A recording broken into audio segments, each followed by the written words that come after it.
Harrison, it is such a great honor to chat with you again. It's been a while. Yeah, it has. Nice to see you again. I think I had hair the last time, but first of all, congratulations on 1923. This is such a beautiful series. This reminds me so much of the writing of Elmore Leonard, what Taylor Sheridan has put together. That's interesting. I've just been getting into an old Elmo Leonard book. He's an amazing. He wrote Hombre. I don't know if you're familiar with that film, but of course I. This has that taste, and of course, Jacob Dutton is a hard but fair man. And did that attract you to this character? Well, I didn't want to name the characteristics, because it somehow offends the complication of it all. But he's a character who's under great pressure, and it intrigued me to explore his character and his will, his courage, his relationships, especially that between himself and the character that Helen Mirren plays, his wife. Helen and I worked together 40 years ago on Mosquito Coast, she playing my wife at that time. And she was cast first, and I knew that she was part of the project before I was ever heard of it. And that was a big attraction to me. But and of course, there was no script at first. There was just a matrix that in conversation that Taylor walked me through. And when I got the script, I found it to be extremely ambitious, and the character was intriguing to me. Not much like any other character I've ever played. Opportunity to do something new, different. Yeah, and he's a man seeing the times change around him. 1923. I mean, there's the industrial age going on. Automobiles are in the streets. He's seeing this the mounting pressures that are afoot and coming. Yeah. And none of them are particular advantage to what he does, and he's trying to secure the future for his family. The land is all they've got. The land and their sweat equity is all they've got. There's no money. There's no real cash. They're land rich, but they're under pressure, a tremendous pressure financially. There's competition for the grass between shepherds and cattle ranchers. There's a drought. The railhead hasn't quite reached them, so the economies of the cattle business are still treacherous. Yeah. And all of that lands on his shoulders.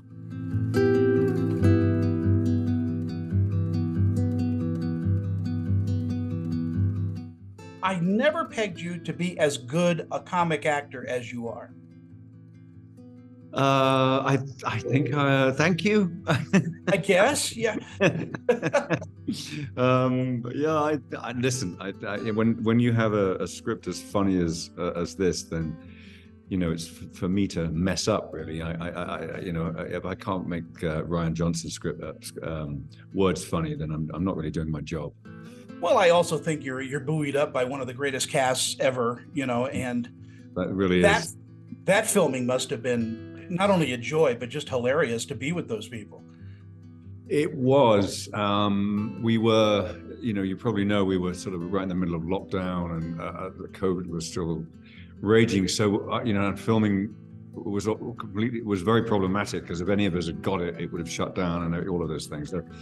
But it meant that we were sort of locked in a hotel together. So we got to know each other very well, and had, you know, a lot of laughs. I love the character Benoit Blanc because he reminds me so much of Columbo, played by the great Peter Falk. Yeah, the brilliant Peter Falk. He's so underestimated as a detective. I mean, I think that's his secret of, you know, of course he's a great observationalist, and you play that so well in this movie. Oh yeah, I think that's, listen, I'm a huge Columbo fan, and as I am of many of the murder mysteries, and I've stolen from all of them, hopefully a little bit, but it is what I like about Benoit is that he's kind, you know, he's not mean, and he's very interested in people, and I think that's what one of his tricks up his sleeve is to sort of undo people with kindness and curiosity. But it really is based around Ryan and his. You know, you can't undo a murder mystery. If you start to sort of pick it away at the edges, then the whole thing falls to pieces. It has to tie and it has to be tight. And Ryan's, you know, it's what's wonderful about this movie. I think one of the things that's wonderful about this movie is that it's very generous. That that there's a payoff to everything. And if you watch it twice, which hopefully people will do, then you'll see all of those payoffs. And I love the fact that every character has a moment in this film that is just, you know, just wonderful for an actor to take on. Yes, I mean, listen, we had to. I mean, you know, when they likes of Catherine Hahn and Janelle Monáe and all of them are just, we have to squeeze everything out of them. In our final seconds that we have together, you know, coming from the live stage as you did, there is something certainly theatrical about doing these. It's almost really like watching an Agatha Christie play, you know, in a live setting. Well, he gives me these big speeches, so I said to him on the first one on the Knives Out was I said, you know, I'll learn the whole lot as one piece, and then we'll shoot it. We should shoot it chronologically as one piece, so that it has a sort of continuity and that there is something. It retains a certain theatricality. Both of us are big fans of the movie with Laurence Olivier and Michael Caine, which is Sleuth. Is it Sleuth? I think it is. Which is very theatrical, comes from that background, and sort of has. And we wanted to sort of to pay homage to those sort of films, and to also to exactly to Agatha Christie.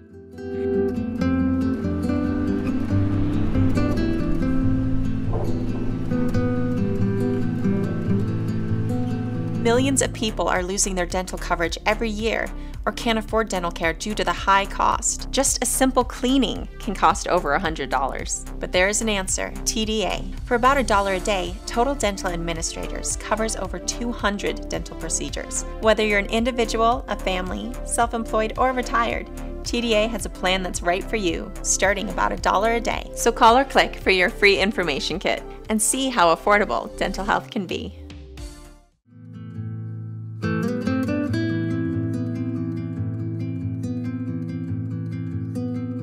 Evan, Rachel Wood, I haven't seen you forever. We met on Touched by an Angel years ago.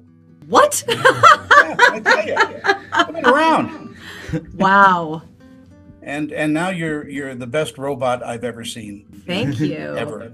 And Daniel, what a great career. I mean, I just saw you in Lost City, you know, a few months back, and wow, you can do comedy and anything. So that's why I love both of you. Oh, cool. Well, thank you very much. Yeah, definitely. And in approaching this particular film, Weird, the Al Yankovic story, I mean, I've known Al for a long time. We grew up in LA together and all. You got it. I mean, it's not an imitation, Daniel. It is, you really put on his skin. Oh, that's incredibly kind. Thank you very much. I think there are definitely a couple of parts of our personalities that I'm giving myself a bit of a compliment here, but like that are quite similar. There's obviously, you know, things that are very different about us, but I think there was enough in common that I could hopefully just kind of amplify those things and those parts of both mine and him. And then, you know, the liberating fact of that the frame of the film is that it's a parody of biopics and that we go somewhere so insane with it as we do.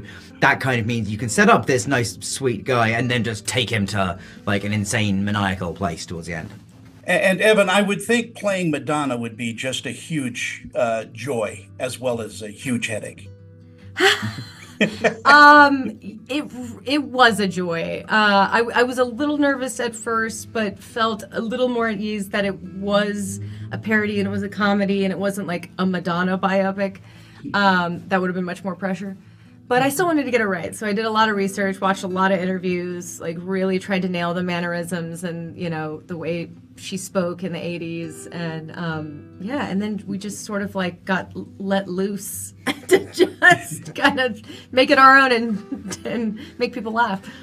Did her wardrobe inform your character even more? Oh yeah, I mean, the second you get on that the outfit and the hair and the makeup, and then the second the beauty mark goes on is when everything changes and you are Madonna. People called me Madonna on set. They reacted to me like I was Madonna. My trailer door said Madonna. It was not hard to fall into it. Daniel, in our final moments, what do you think audiences are going to take away from Al, the Al Yankovic story? I got to get that name right. First and foremost, we hope it's just like you laugh a lot. Like that's the main goal of the film. And if there is a message to be taken away, and sort of stated at the end in the final speech, you know, it is about the value in not running away, the value in embracing your own weirdness. So that is a nice message for anyone who wants a message. But if you don't care about that, you can just laugh a lot. Thank you all so much. I appreciate it. Evan, I want to see you out here in Utah again. And Daniel, come on out. We'll grab a cup of tea. I will too. Awesome. Thank you very much. Cheers. Take care, mate. See you.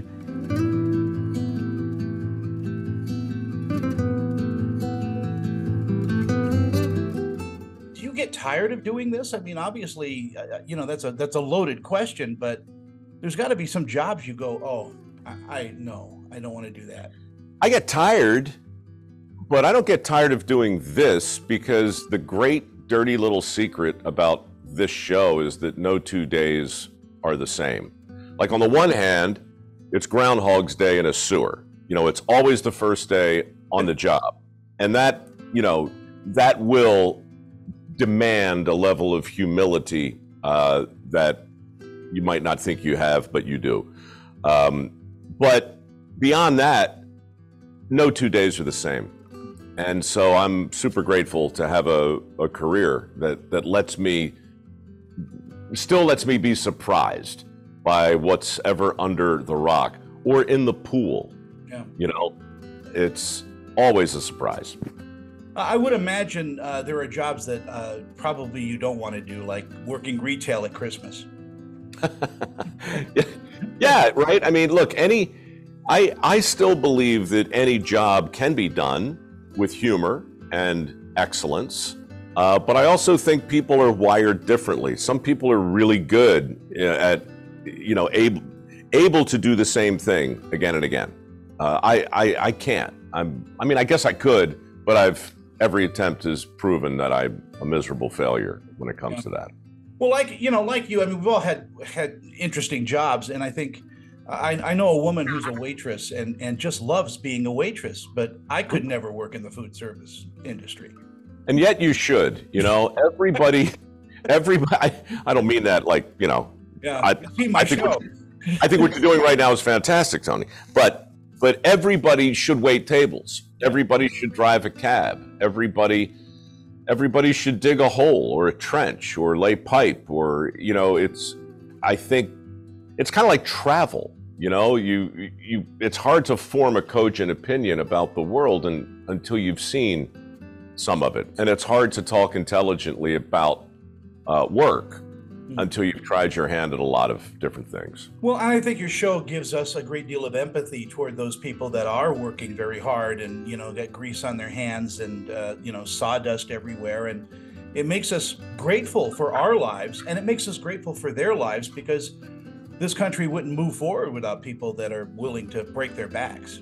That is really, really true. And it was very relevant for the first 5, 6, maybe 7 seasons of the show.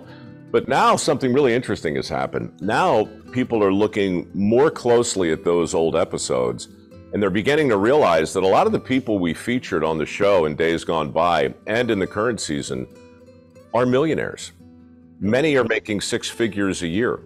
And people are stunned by that because we've sort of been trained to assume that if you see a guy in a pool that hasn't been cleaned for 17 years and is covered with algae, that, you know, he's not really pursuing his wish fulfillment, right? No one looks at that job and says, gosh, I wish I could do that. And then you realize he's making 400 grand a year. And you go, oh, wait, what? And that's what our country needs to experience right now.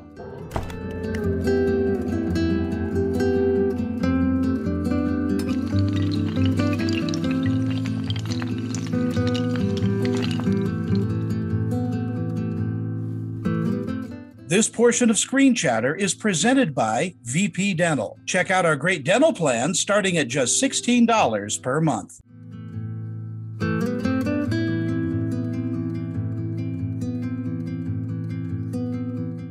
Good morning, first of all. Good morning to you. Good afternoon to me. Yes.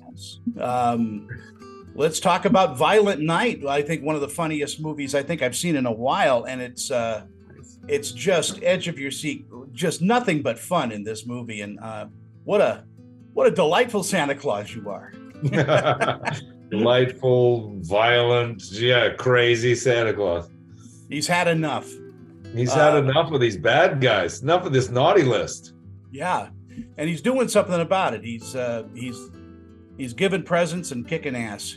Exactly. Was everything on the script when you got the script? No, I mean, we definitely had times. It was a very creative movie in the sense of we played around a lot. And, certain sequences would be just, he bandages his wound. And then we turned that into an entire thing with wrapping paper and ribbons. And, there was just fun stuff all throughout that we would elaborate on. But one of the biggest things was I knew that there was a lot of comedy and a lot of action, but me and the director kept coming back to the idea that I want people to leave this movie feeling like the spirit of Christmas. And I wanted them to feel like they watched a Christmas movie. And so my relationship with that little girl, a lot of that we developed and worked on and tried to get more and more scenes with the two of them so that we could really flesh out that emotional core. Yeah, it's really got that great balance of, you've got the violence in it, of course, but again, it's so touching in places. Yeah, that was really important to us because I wanted you to go on a zigzaggy ride of crazy violence and humor, but I wanted at the end of the day for this to be a movie that you can watch at Christmas with your pals and be and make you feel that Christmas spirit. How does it feel to be America's #1 action star? If that's true, it feels great. As an actor, though, do you lean more toward comedy than drama? Personally. It's funny. I'm in love with both of them, but I guess in general, I think I steer toward the dramas. That seems to be more my wheelhouse. But when I get a chance to play comedy, it's really refreshing. It's really enjoyable. I mean, the fun thing about this is you're not really playing jokes. I mean, sort of the more deadpan and serious you are as Santa Claus, the funnier it is, And he's like a Roger Moore James Bond. He has those great lines, after he wipes somebody out. It's just it's just the icing on the cake, for the role. Yeah, there's a couple one-liners in there that are, plays on words around Santa, Feliz Navi dead, eating through a bunch of guys like a plate full of cookies. There's tons of one-liners in there. Some of them are just in the trailer too, though. Some of them come out of the film, but yeah. In our final moments we have, what do you think audiences are going to take away from watching Violent Night? I mean, I think you're going to obviously have a lot of fun and you're going to watch a great action comedy. But again, my hope, and I do feel like it, is that you'll, you certainly leave your cares for a couple hours, but that you'll come out feeling, singing Christmas tunes and just feeling that spirit of Christmas, which is togetherness and generosity and peace on earth after this wacky action movie. And it is wacky. David Harbour, I always enjoy talking with you. You're a great guy and a terrific actor, and all the best season's greetings to you, and hope to see you on the very next one. Thank you very much. Merry Christmas to you too.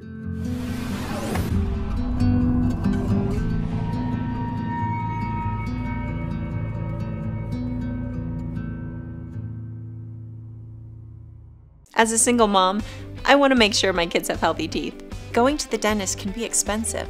Just a simple cleaning can cost over $100. Then I found TDA, and for about $1 a day, Total Dental Administrators covers my family on over 200 dental procedures. Whether you're an individual, a family, self-employed, or retired, your acceptance is guaranteed for one of these policies. Call or click for your free information kit and see how affordable dental health can be. There are 16 million children struggling with hunger in America. This is a serious problem, but one we can solve. Visit feedingamerica.org to help. Together we can solve hunger. Together we're feeding America.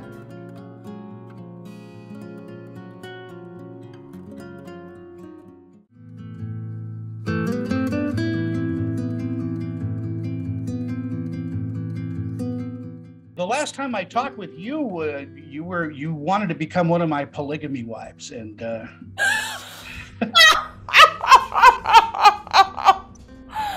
my God, I don't remember that, but that is so me. I hope I didn't offend you. no, in fact, I was waiting for you to call, and my wife was waiting for you to call too. So.